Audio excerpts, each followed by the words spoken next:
realized she was lying. Not for any sinister reason, Mike. Merely pride.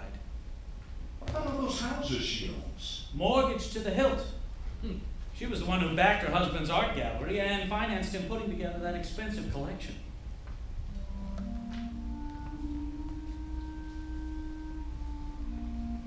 I had this so. I figured maybe Rita's tenant, David Percy, could lend an expert hand. Mr. Percy, I need to arrange for Ms. Van's artwork to be appraised, but discreetly. Can you recommend anyone for the job? I'm a qualified appraiser of fine art, Mr. Hammer. I'll admit, I'm anxious to view the collection. You see, Miss Vance and I are friendly, of course, but I'd never be a guest at her apartment. Mr. Hammer, is she in trouble? Those death threats that were in the papers? That's that part of it. That's why your discretion is so vital here. Well, you have it. You can go up and get started now. I led the art gallery manager up through Rita's living space. He perused the paintings. Would you like to go upstairs, Mr. Percy, and see the rest of the artwork in storage? Well, if you insist, Mr. Hammer, but I doubt it's necessary. Why do you say that? Why is that? Well, there's no polite way to say it. Well, just say it. These are fakes. What? Every one of them. How's it possible? In my business, Mr. Hammer, it's not only possible, it's probable. Often people have been sold a bill of goods where fine art is concerned. No, but surely not Lawrence Farr. No. Lawrence knew his onions, all right. If these wall hangings were real, they would attract top collectors from around the world. They're not real. No. They're good copies. A casual collector might be fooled. A serious collector wouldn't be. An appraiser? Not for a second. I would venture to guess the frames are more valuable than the artwork. What does it mean? Well, it means if you're trying to help Miss Vance by raising money, you'd best look elsewhere than her walls.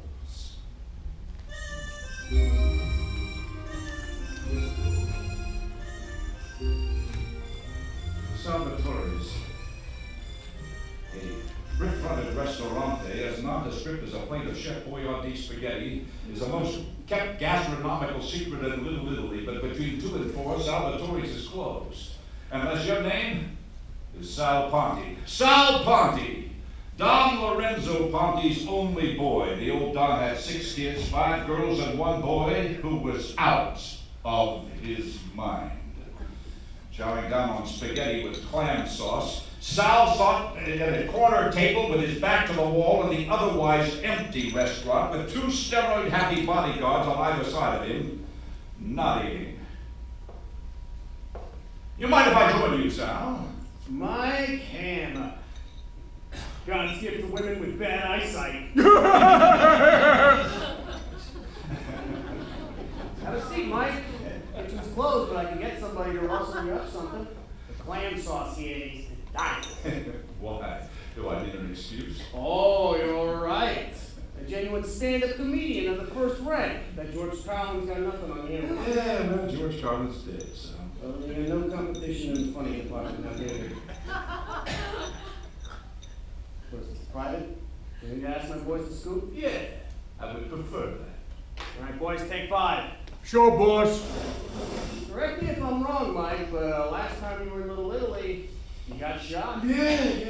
Just a little shoulder thing. Comes in handy. Lets me know when a storm is coming. Yeah, well, you were lucky the bullet was in a few inches the other way. I might have been lucky if I hadn't been shot at all. Same can't be said for about half a dozen paisanos I sent to hell that night. They were friends of yours, weren't they, Sal? What is it you want, Mike? Suddenly I don't find you so funny. What do you know about Rita Vance? You know, she's a hotter-looking older babe. Sings good, regular Broadway diva. Oh, shame about those death threats. It hasn't made the news. She's been kidnapped. Yeah? Isn't that a damn shame? And you don't need business with her husband? Larry Ferrelli? No. Yeah. You sure about that, son? Mike, first of all, the Ferrellis and the Pontes have never been tight. We're business rivals, so our tariffs are different enough to keep things from getting really unpleasant.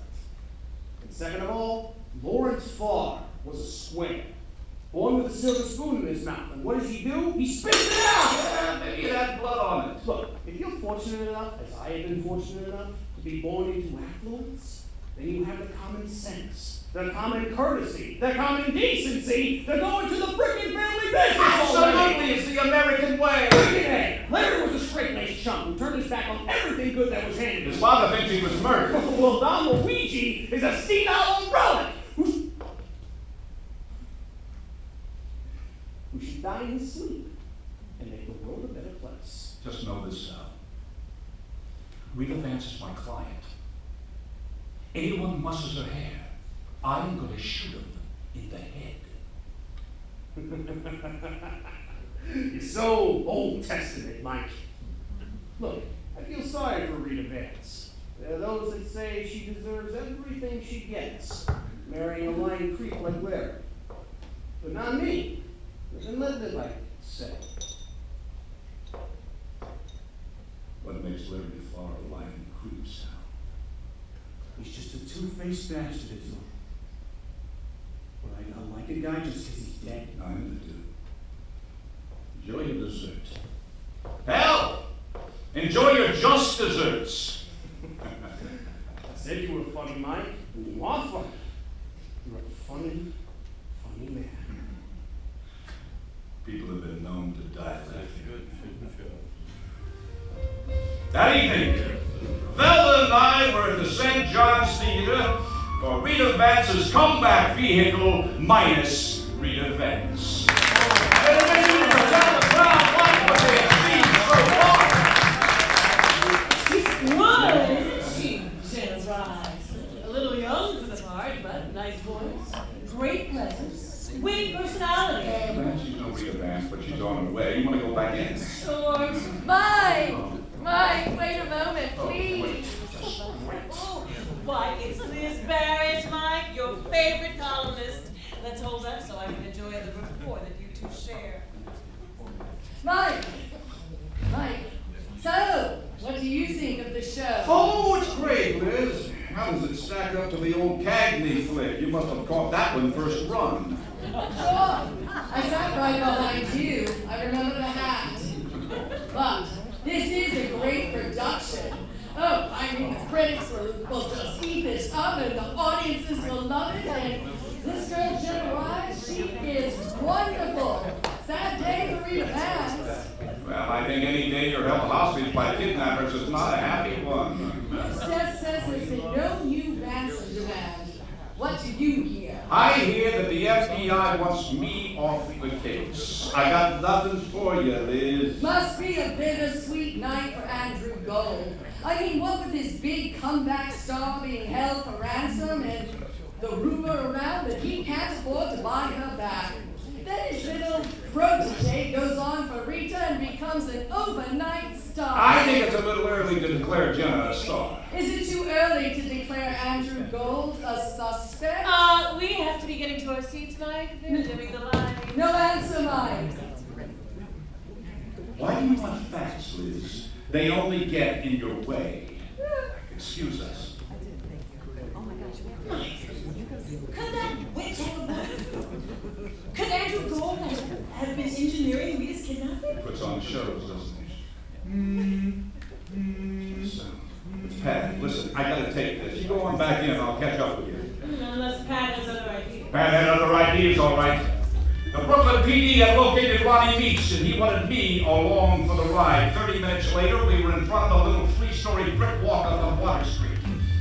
Pat took the honors with me just behind him with my .45 in my hand. Ronald Meese! Police! Maybe he doesn't dig poetry, Pat. NYPD, Ronnie! Open up, now! Is this about Rita? Ronnie Meeks, small, skinny, tattered t-shirt and jeans, thick glasses, face home to a wispy beard. Body odor came off of him in waves. Do you understand your rights, Mr. Meese? Sure, come on in. The place is a little messy, but I've been working extra shifts. The apartment with a few shabby rooms furnished with Salvation Store rejects. We are in a living room, wallpapered with pictures of Rita Vance clipped from magazines and newspapers. Mies sat on a threadbare couch. Pat sat next to him. I was prowling. Noticing the very out of place, very big screen TV, new Blu-ray player, and a dozen Rita Vance DVDs. Yeah, I sent those notes, and I can prove it too. I've got the scissors, and your CSI guys can prove that I cut those notes out from the papers. I've got the papers I used. This should be easy for you guys. Why'd you send those death threats, Ronnie? Oh, I didn't mean it. I love Rita. I admire and adore her more than words. I can sing every song she ever sang on stage or screen. No, thanks, Ronnie. Listen, if you loved Rita, why did you scare her? Oh, I know. That's a bad thing. But I know how this works. I know that those kind of notes, they attract attention. It's good PR. No such thing as bad publicity. Being listed in the papers as a sex offender, Ronnie, that is not good publicity. I never hurt anybody. What do you know about this kidnapping? Just that it's horrible. Ever since I was in the papers yesterday, I haven't slept, I haven't eaten. I just feel sick about it. That's why we shouldn't waste time. Waste time, Ronnie? Yes, lock me up, guys, and get to work. Please find Rita Vance. Please save her.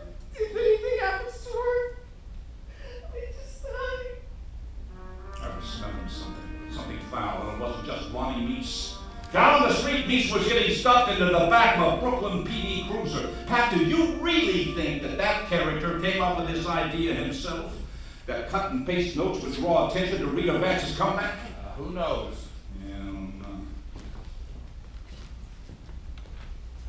Maybe somebody that bought that dweeb a 60-inch color TV, a new Blu-ray player, and a dozen Rita Vance movies. Gold had rented out a banquet room in Sardi's for an after-hour premiere party. Rita Vance's absence seemed to be on nobody's mind. Gold and Jenna were in a booth to themselves, sharing the same side of it. I sat across from them. Congratulations, you two! Oh, Miss Rice. I got called away to intermission, but you were very, very good tonight. By all indications, you were an all-American smash. Oh, thank you, Mr. Hannah. I only wish Rita could have been there. Yeah, that's you too.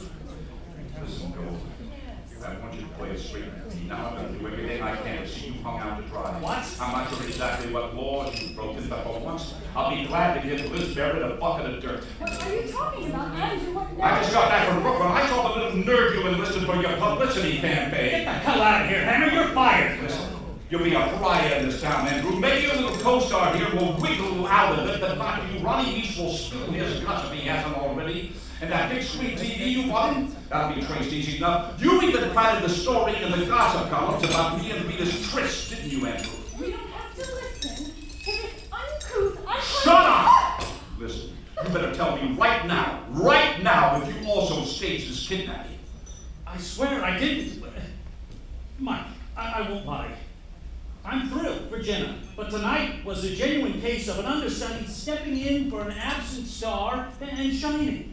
Becoming a star herself. I did not stage or arrange Rita's abduction. I swear on my mother's grave. Oh, really? Because if you're lying, it won't be rain you hear on your grave. I needed to make a phone call. Don Luigi picked up on the first ring. Mr. Hamer, I see on the news the cops got that death threat crackpot. They say he's a suspect in the kidnapping. Yeah, it's getting to be about that time, Don Luigi. That time, Mr. Hamer? Yes, that time when we cut through the bull. First, I'm reporting innocence. After all, you are my client, and I'm so sorry to say that my investigation indicates that your son Lawrence was murdered. You're sure of this? Yes, sir. Yes, it was designed not to just get rid of your boy, but cover up the fact that he'd been tortured first, damn near tortured to death. Mr. Hamer, I would be lying if I said I am surprised to hear that. Yes, sir. Listen, Larry's getting tortured to the point of death means that he knew something Something that somebody else wanted to know badly enough to murder over. What would that something be, Don Luigi? And who would that somebody be? And if I tell you, you'll take care of that somebody? Oh, I won't murder him in Macy's window, but you better believe it. People don't get to kidnap my clients and not get on my bad side. Oh, particularly when that client is Rita Vance, Mr. Hamer. A woman you once loved. Don Luigi, it is time to put up or shut up. What do you know? On his own initiative, my son approached the Ponti family with an olive branch. He said he had devised a foolproof distribution scheme, and he was giving the Pontis an opportunity to invest. There's a show of good faith between the younger generation of Ferraris and Ponti. Your son and Sal Ponti, you mean? Yes, although Sal's a slimy little specimen, even for a Ponti. At any rate, my understanding is that Lawrence told the Pontis that the scheme had unraveled due to police corruption overseas, that the goods had been seized, meaning a total loss for all concerned. I don't understand that. What kind of distribution, Don Luigi? Use your fabled imagination, Mr. Hamer.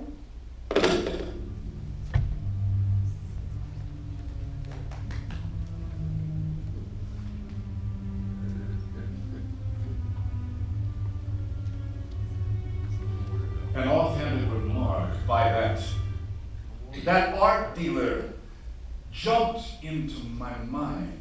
I would venture to guess that frames are more valuable than the artwork. Sparking an intuitive flash, I knew better than to ignore. With Velvet in tow, we headed to Rita's apartment.